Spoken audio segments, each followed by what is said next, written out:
A lot of times we see ourselves as victims, but we're really not the victims here. We are the ones that are now inviting other folk to share in the victory we've already received. And so that means that we are meeting people where they are and inviting them to come and partake of what Christ has done in our lives. And so we see that as an outgrowth of our faith. We're not trying to merit salvation, but we are trying to express our faith, our gratitude to God by doing what? Doing for others. We've been blessed in abundance. And sometimes we become so satisfied with what we have until we forget that it's abundance. Until we come face to face with someone who doesn't have even a portion of that which we have.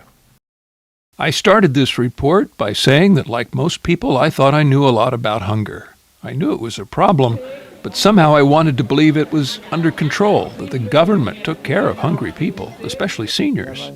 In our travels in the West End of Providence and through neighborhoods around the state, Jody and I met scores of people doing what they can to help meet the food needs of all kinds of people.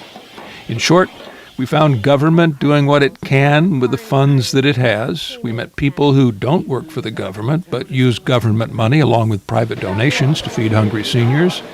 And then we met people doing simply what they call God's work. Do you talk about this food problem from the pulpit on Sunday mornings? Yes, from time to time. And the unique thing about it is it's not so much an isolated thing where I just talk about hunger, but I incorporate it in whatever we're talking about. It's a part of our DNA.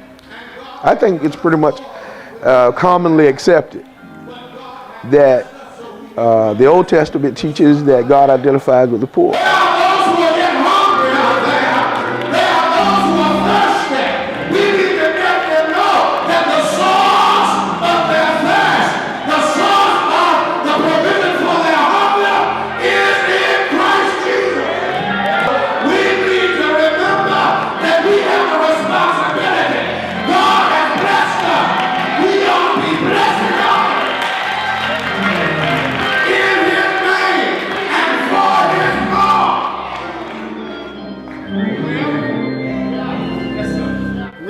To provide, and if you're here seeking food, that's what we're here for, to help you supply your needs. That's what it's all about.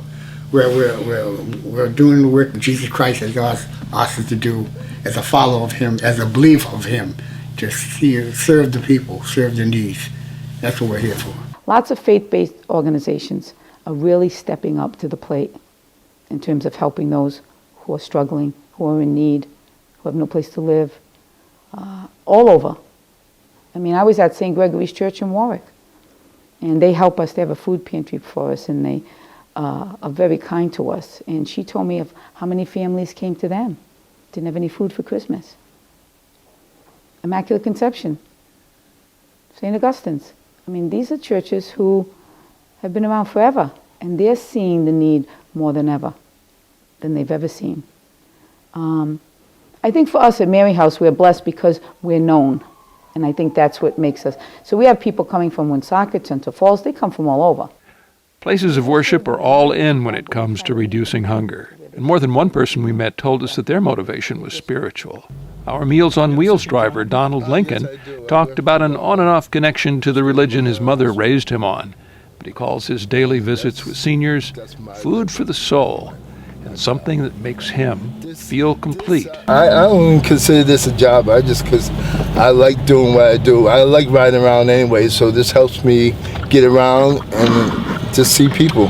I would never even meet in my life if I were just doing nothing, you know. So I'd rather have more friends than money any day. Next time on Hungry in the West End. So much work happens in the volunteer room. Our volunteers are really the lifeblood of our organization.